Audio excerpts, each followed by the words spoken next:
امریکی محکمہ دفاع نے ایرانی کارروائی کے دوران اردن میں ہلاک ہونے والے اپنے 2 فوجیوں کی شناخت ظاہر کر دی۔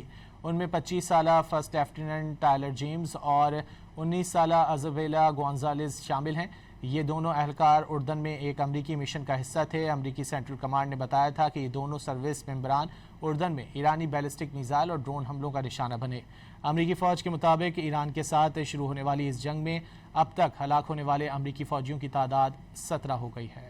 امریکی محکمہ دفاع نے ایرانی کارروائی کے دوران اردن میں ہلاک ہونے والے اپنے 2 فوجیوں کی شناخت ظاہر کر دی۔ ان میں 25 سالہ فرسٹ لیفٹیننٹ ٹائلر جیمز اور 19 سالہ ازابیلا گونزالز شامل ہیں۔ یہ دونوں اہلکار اردن میں ایک امریکی مشن کا حصہ تھے۔ امریکی سینٹرل کمانڈ نے بتایا تھا کہ یہ دونوں سروس ممبران اردن میں ایرانی بیلسٹک میزائل اور ڈرون حملوں کا نشانہ بنے۔